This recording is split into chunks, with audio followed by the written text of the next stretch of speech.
Good morning to all of you dear student. आज की class में हम लोग द्विवेदी युग के प्रमुख कवि मैथिली शरण गुप्त की कविता कृषि और कृषक की व्याख्या पढ़ेंगे। मैथिली शरण गुप्त द्विवेदी युग के प्रमुख कवियों में एक नाम है।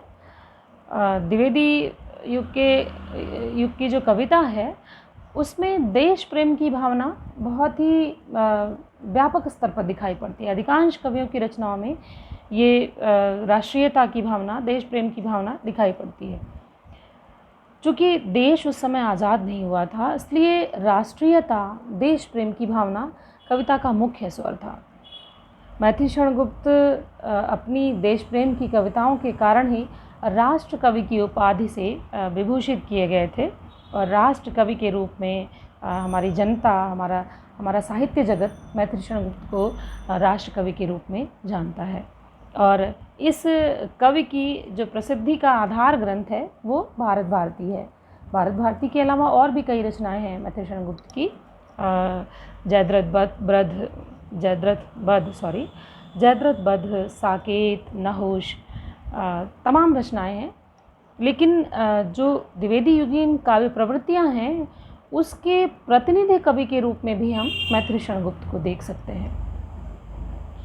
देश प्रेम की भावना जागृत करने के लिए, जनता के अंदर वो जोश, आज़ादी का वो जोश और जज्बा जगाने के लिए जो कविताएं लिखी गुप्त जी ने, उसमें उन्होंने भारतीय अतीत के उन पृष्ठों का गौरवगान किया है जबकि देश के महान शासकों ने, महान वीरों ने, महान लोगों ने देश के लिए अपना जीवन बलिदान किया था। ऐसे महानायकों को मैथिली शरण गुप्त ने अपनी कविता का, अपने काव्य का आधार बनाया है।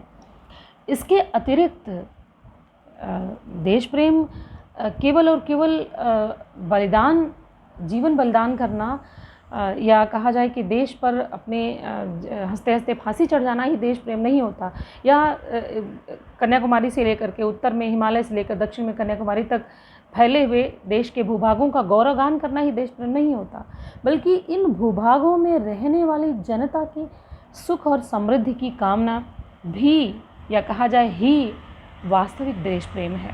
और इस देश की जनता किस दशा में है, इस देश का किसान, इस देश की स्त्री, इस देश के लोग किस दशा में हैं, वास्तव में उनकी दशा, उनका विकास, उनका सुधार ही वास्तविक देश प्रेम है।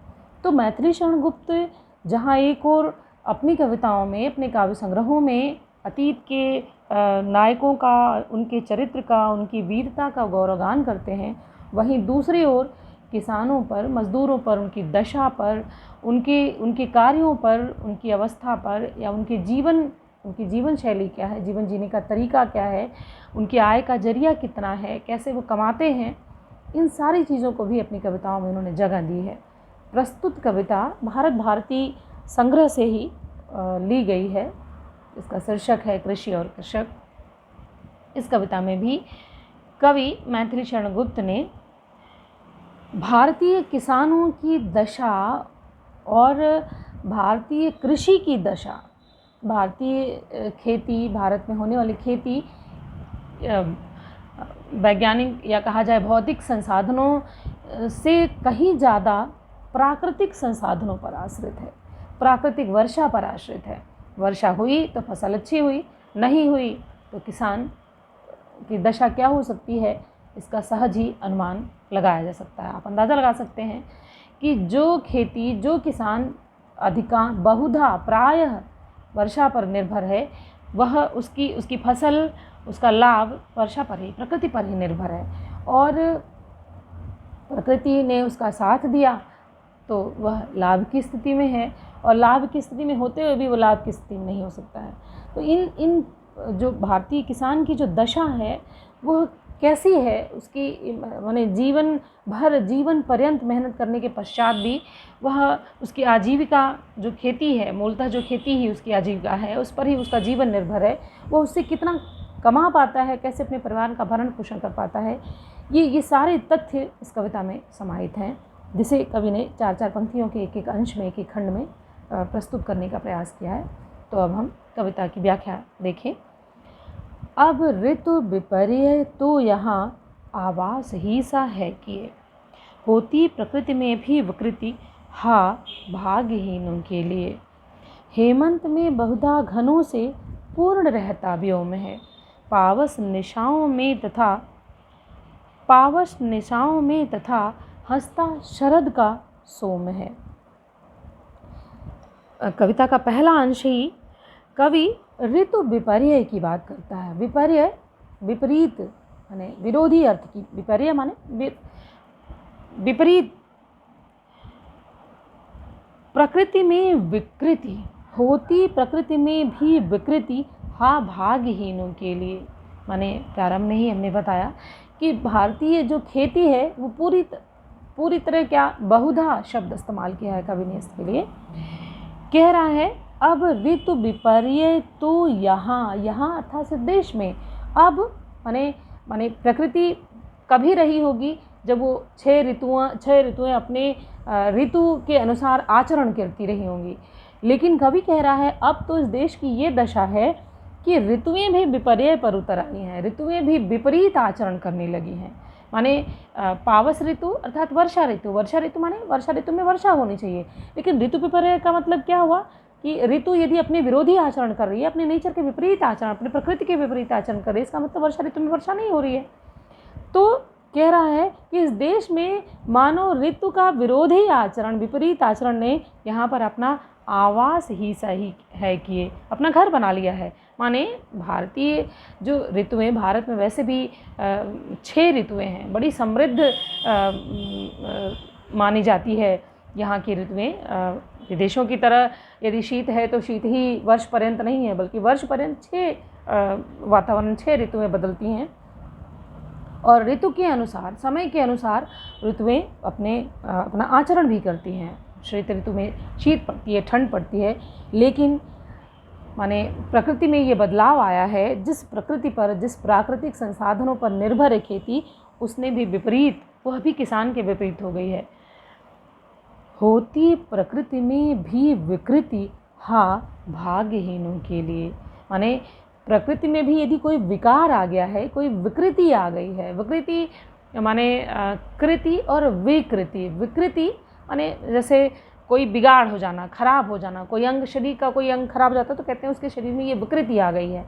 तो प्रकृति में विकृति आ जाना, कवि कह रहा है कि होती प्रकृति में भी विकृति, यदि प्रकृति में भी कोई माने प्रकृति यदि अपने नेचर के, अपने स्व आचरण के विरुद्ध आचरण करे तो ये प्रकृति की विकृति मानी जाएगी। कवि क्या कह रहा है कि प्रकृति में यदि कोई विकार आता है, कोई विपरीतता आती है, कोई खराबी आती है, तो वह उसका जो प्रभाव है वो किसके लिए है? भाग्यहीनों के लिए। माने भाग्य भी जिसका साथ नहीं देता, प्रकृति का विकार उनके लिए और ज़्यादा प्रभावी, घातक और नुकसानदेह है। धनवानों से के ऊपर उसका कोई बहुत प्रभाव पड़ने वाला नहीं है, प्रकृति में जो भी परिवर्तन होता रहे, लेकिन जो भाग्यहीन है, जो धनहीन है, उनके लिए प्रकृति का ये विकार बहुत ही नुकसानदायक है, घातक है। हेमंत में बहुधा घनों से पूर्ण रहता व्योम है।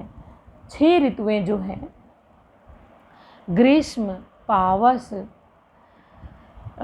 शरद, हेमंत, शिशिर, वसंत, यानी 6 ऋतुओं का जो क्रम है प्राकृतिक आचरण के हिसाब से, उसमें हेमंत शीत ऋतु की प्रारंभिक अवस्था है। और प्रारंभिक ये शीत ऋतु में ठंड पड़नी चाहिए, शीतलता होनी चाहिए, शीत होनी चाहिए। कवि क्या कह रहा है? हेमंत में बहुधा घनों से पूर्ण रहता व्योम है। घन माने बादल, व्योम आकाश, व्योम का अर्थ है आकाश। माने शीत ऋतु में प्रायः बहुधा माने अक्सर ही, ज़्यादातर आकाश बादलों से परिपूर्ण रहता है, बादलों से भरा हुआ रहता है।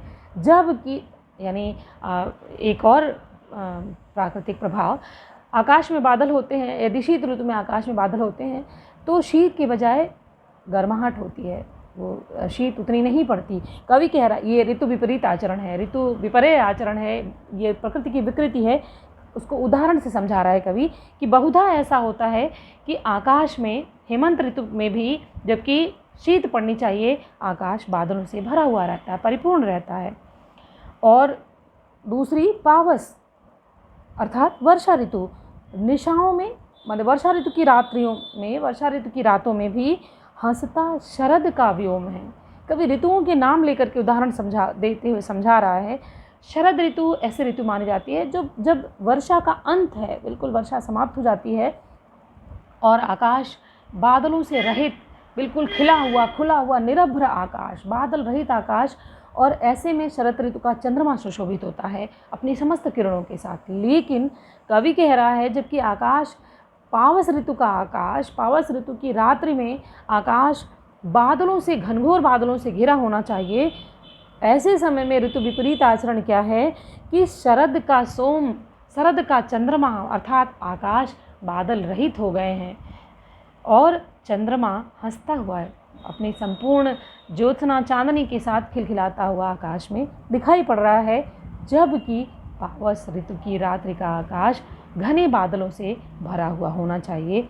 जबकि ऋतु भी विपरीत आचरण करते हुए क्या कर रही है, यह पृष्ठभूमि ये बता रही है कि जिस प्रकृति पर किसान आधारित है, किसान आश्रित है, वह प्रकृति भी कैसे किसान विरोधी, किसान के विपरीत आचरण कर रही है। यह पृष्ठभूमि देता हुआ कवि बता रहा है किसान जीवन की दशा में प्रकृति कैसे अपनी भूमिका निभा रही है विपरीत आचरण करते हुए। अब इस विपरीत आचरण के बाद भी यदि सौभाग्यवश, संजोगवश ऋतु ने अपने अनुसार आचरण किया और किसान को अच्छी फसल हो गई, तो अगले अंश में कवि कह रहा है, हो जाए अच्छी भी फसल पर लाभ कृषकों को कहाँ, खाते खवाई बीज ऋण से हैं रंगे रखे यहाँ, आता महाजन के यहाँ वह अन्न सारा अंत में, अधपेट रहकर फिर उन्हें कांपना हेमंत में। कवि कह रहा है कि यदि संयोग बस फसल अच्छी हो भी गई तो उसका लाभ कृषकों को कहाँ मिलने वाला है। और इस प्रश्न का उत्तर आगे की पंक्ति में दे रहा है वो, कृषकों को कहाँ, प्रश्नवाचक चिन्ह लगा है कि इसका लाभ कृषक को कहाँ मिलने वाला है। वो लाभ जा कहाँ रहा है, खाते खवाई बीज ऋण से हैं रंगे रखे यहाँ। किसका खाता है ये, महाजनों का खाता है, जो किससे रंगा पड़ा है, खवाई और बीज ऋण, माने खाने पीने के लिए भी, माने फसल अच्छी भी हुई तो भी किसान को बीज के लिए और अपनी जीविका के लिए किससे ऋण लेना पड़ता है, किसान महाजन से। और ये महाजन का जो खाता है वह किसानों के बीज के कारण, बीज बोने के लिए, खेत में बीज बोने के लिए और अपने जीविका के लिए, अपने जीवन निर्वाह के लिए जो ऋण लिए जाते हैं उनसे रंगे रखे हैं, माने रंगे पड़े हुए हैं। उसका खाता, जो महाजन का जो खाता है वो किसानों के ऋण से रंगा पड़ा है, भरा पड़ा है। और इस ऋण के चुकता करने के लिए, इस ऋण को चुकाने के लिए अच्छी फसल का जो लाभ है वो अंततः, कवि कह रहा है अंततः आता महाजन के यहाँ वह अन्न सारा अंत में, वो सारा लाभ का जो अन्न है, जो अन्न से लाभ किसान को मिलना चाहिए, अंततः वह किसान अपना ऋण चुकाने के लिए महाजन के पास ले जाता है। अंत में उसे महाजन के पास ही जाना पड़ता है, वह लाभ का अन्न। और किसान क्या करता है वर्ष पर्यंत या वर्ष भर, अधपेट रहकर, माने भरपेट भोजन किसान की नियति में नहीं है। अधपेट रहकर फिर जब सारा लाभ का अन्न चला गया महाजन के पेट में, महाजन के यहाँ, तो किसान वर्ष भर तो अधपेट ही रहेगा, आधा पेट भरकर ही उसे जीवन निर्वाह करना है। और ना भरपेट खाने की व्यवस्था है और ना ही शीत ऋतु में अच्छे से ओढ़ने की व्यवस्था है, अच्छे से वस्त्र की व्यवस्था है। कह रहा है फिर उन्हें कांपना हेमंत में, शीत ऋतु में बिछावन और अच्छे से ओढ़ने के अभाव में कांपते हुए ही शीत व्यतीत करनी है, हेमंत ऋतु बितानी है। माने दो तथ्य हमारे सामने इन दो खंडों में उभर कर आए। एक तो भारत, जिस समय की कविता लिखी गई है, भारत भारती में संग्रहित ये कविता, उस समय हमारा देश आज़ाद नहीं है। माने शासन भी किसका है, विदेशियों का, ब्रिटिश गवर्नमेंट है हमारे देश की शासनकर्ता। और एक तरफ कहा जाए कि राजनीतिक प्रशासनिक शोषण है, दूसरी तरफ प्राकृतिक शोषण ही कहेंगे इसको। प्रकृति जब प्रकृत आचरण, प्रकृत माने स्वाभाविक आचरण के विपरीत आचरण करने लग जाए तो वो तो निश्चित रूप से किसानों के विपरीत ही जाएगा, किसानों के ऊपर ही घातक प्रभाव करने वाला होगा। तो कवि इन दोनों अंशों में किसान जीवन की जो महागाथा है, उसकी जो शोषण की जो दशा है, शोषित अवस्था है, उसके कारकों पर भी एक तरह से कहा जाए कि कारकों पर भी दृष्टि डाल रहा है, उनको भी चिन्हित कर रहा है कविता में। आगे का जो अंश है, तीसरा जो अंश है, पूरे 4 खंडों की या 4 अंशों की ये कविता है। तीसरे अंश में कवि कह रहा है कि किस प्रकार वो अपने खून को पानी बना करके खेती करता है। पानी बनाकर रक्त का कृषक करते हैं यहाँ, फिर भी अभागे भूख से दिन रात मरते हैं यहाँ। सब बेचना पड़ता उन्हें निज अन्न वह निरुपाय है, बस 4 पैसे से अधिक पड़ती न दैनिक आय है। माने ये जो अंश है वो ये बता रहा है कि किन परिस्थितियों में, किन दबावों में वह हाड़तोड़ मेहनत करता है, उसके बाद भी उसका परिणाम उसे क्या मिलता है। पानी बनाकर रक्त का कृषक करते हैं यहाँ इस देश में, इस भारत देश में किसान खेती कैसे करता है? पानी बनाकर रक्त का, अपने रक्त को पानी की तरह बहाता है। माने दिन रात मेहनत करते हुए, माने ये मुहावरे की तरह, ये बहुत ही सुंदर मुहावरे का इस्तेमाल कर रहा है कभी यहाँ पर, कि रक्त को पानी की तरह बहाता है किसान इस देश में, तब जाकर के अन्न पैदा होता है, फसल उपजती है। फिर भी माने पानी की तरह रक्त को बहाने वाला किसान कह रहा है फिर भी लगा हुआ है, फिर भी यह किसान सौभाग्यशाली नहीं है, अभागा है इस देश का किसान, जो माने पानी की तरह रक्त को बहाता है, फिर भी पेट भरने के लिए अन्न उसके पास वर्ष भर उपलब्ध नहीं रहता। भूख से दिन रात मरते हैं यहाँ, माने और लोग नहीं बल्कि जी तोड़ मेहनत करने वाला किसान ही, दिन रात मेहनत करने वाला किसान ही भूख के कारण रात दिन मरता है। बिल्कुल इसी से मिलती जुलती कविता है प्रगतिशील कवि नागार्जुन की प्रेत का बयान, जिसमें मृत्यु के उपरांत एक प्रेत यम के दरबार में जाता है तो यमराज उससे पूछते हैं कि बतला तुम्हारी मृत्यु कैसे हुई, तो वो कहता है कि मतलब बुखार कालाजार से, बताता नहीं स्पष्ट रूप से, लेकिन कविता इंगित करती है कि इस किसान की मृत्यु भी भूख से हुई है। कोई बीमारी, कालाजार, बुखार कालाजार उसे नहीं मारता, भूख मारती है इस किसान, इस जी तोड़ मेहनत करने वाले किसान को भूख मारती है। और परिणाम क्या है इस अथक मेहनत का? सब बेचना पड़ता उन्हें निज अन्न वह निरुपाय है। माने जीवन पर्यंत मेहनत करने वाला यह किसान जो अन्न उपजाता है, अंततः किन परिस्थितियों में इस अन्न को उसे सब कुछ बेचना पड़ जाता है। निज अन्न माने जितना अन्न, अपनी फसल जितना जिसको उसने बहुत ही मेहनत से हासिल किया है, वह सब कुछ भी अपनी आवश्यकताओं की पूर्ति के लिए उसे बेचना पड़ जाता है। और ऐसा वह इसलिए करता है क्योंकि इसके सिवा उसके पास कोई दूसरा उपाय नहीं है। कवि कहता है वह निरुपाय है, माने कोई दूसरा उपाय है ही नहीं बेचने के सिवा उसके पास। बस 4 पैसे से अधिक पड़ती न दैनिक आय है, माने इतनी हाड़तोड़ मेहनत के बाद इस किसान की जो दैनिक आय है वह 4 पैसे ही हो पाती है। 4 पैसे ही दैनिक आय वह कमा पाता है किसान इतनी मेहनत के उपरांत। अगले अंश में कवि भारतीय किसानों के साथ साथ अन्य देशों के किसान की दशा क्या है उससे तुलना करके मानो वैश्विक परिदृश्य में भारतीय कृषि व्यवस्था, भारतीय किसानों की दशा को तुलनात्मक ढंग से सामने रखता है कि कितनी बुरी दशा है इस देश के किसानों की, कितना शोषित है, कितना बुभुक्षित है इतनी मेहनत करने वाला इस देश का किसान। जब अन्य देशों के कृषक संपत्ति में भरपूर हैं, लाते कि जिनसे 8 रुपया रोज़ के मजदूर हैं। माने इस देश का मजदूर और अन्य देशों के किसानों की तुलना में इस देश के किसान की क्या दशा है, इन 2 पंक्तियों में कभी इस तथ्य को सामने रखता है। जब दूसरे देशों के किसान संपत्ति में भरपूर हैं, माने मेहनत के उपरांत उनके पास भरपूर संपत्ति है, वो भरपूर संपत्ति के मालिक हैं, वो गरीबी की दशा से नहीं गुजर रहे हैं, वो शोषित और बुभुक्षित नहीं हैं, उनकी जीविका अच्छे से चल रही है, संपत्ति के अच्छी खासी भरपूर संपत्ति के मालिक हैं।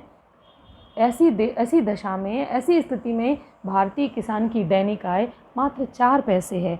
और इसी देश के मजदूर की क्या दशा है, 8 रुपया रोज के मजदूर लाते कि जिनसे 8 रुपया रोज के मजदूर हैं। इस देश में किसानी नहीं बल्कि मजदूरी करने वाला जो मजदूर है वह भी किसान की दुगुना आमदनी प्रतिदिन कर पाता है। 8 रुपया सॉरी दुगुना कहाँ से, 4 पैसे और 8 रुपया। कह रहा है कवि कि वह 8 रुपया रोज मजदूरी करने वाला दैनिक मजदूर भी 8 रुपये रोज की कमाई कर पा रहा है। इनकी तुलना में इस देश की किसान की जो दशा है, जो हाड़तोड़ मेहनत करने वाला, अथक परिश्रम करने वाला किसान है, उसकी दैनिक आय कितनी है, 4 पैसे। और इस देश के मजदूर की मजदूरी 8 रुपया प्रतिदिन है। तो किसान अपनी किसानी छोड़ करके मजदूरी क्यों नहीं पलायन करेगा, क्यों नहीं वो मजदूरी करने के लिए विवश होगा। कम से कम इस मजदूरी के 8 रुपये की आय से अपने परिवार का भरण पोषण तो उचित ढंग से कर सकता है। कह रहा है कवि, तब 4 पैसे रोज ही पाते यहाँ कर्षक कहो। संबोधन चिन्ह है कविता की इस पंक्ति के सामने। मानो ये संबोधन हमारे देश की जनता से है, ये संवाद, ये प्रश्न हमारे देश की जनता से है कि कहो, बताओ कि इस देश का किसान मजदूर से भी बदतर दशा है उसकी। 8 रुपये की तुलना में 4 पैसे प्रतिदिन आमदनी करने वाला ये किसान, बताओ कि कैसे तब 4 पैसे रोज ही पाते यहाँ कर्षक कहो। 4 पैसे रोज पाने वाला यहाँ का जो कर्षक है, यहाँ का जो किसान है, कैसे चले संसार उनका, उसका संसार, उसकी जीविका, उसके परिवार का भरण पोषण, पालन पोषण कैसे हो, उसके जीवन का निर्वाह कैसे हो, किस तरह निर्वाह, उसकी जीविका का निर्वाह किस प्रकार हो सकता है। कभी प्रश्न चिन्ह, ये प्रश्न चिन्ह सिर्फ कविता का प्रश्न चिन्ह नहीं है, बल्कि ये भारतीय कृषि व्यवस्था, भारतीय प्रशासनिक व्यवस्था, उस दौर के उपनिवेशवादी शासन के सामने लगा हुआ प्रश्न चिन्ह है कि लोगों का पेट भरने वाला, लोगों का पालन पोषण करने वाला किसान स्वयं अपना पेट नहीं भर पा रहा है, वह आधे पेट रह पा रहा है, अपना भरण पोषण, अपने परिवार का भरण पोषण करने में सक्षम नहीं हो पा रहा है। इसके लिए जिम्मेदार कौन है? जो जिम्मेदार है, ये प्रश्न उसके सामने है, ये प्रश्न चिन्ह उसके सामने है। बहुत ही सुंदर शब्दों में, बहुत ही सहज सरल शब्दों में, मार्मिकता के साथ कवि ने किसान जीवन का यथार्थ इस कविता में, मैं कृषि और कृषक कविता में हमारे सामने प्रस्तुत किया। तो आज के लिए इतना ही। धन्यवाद।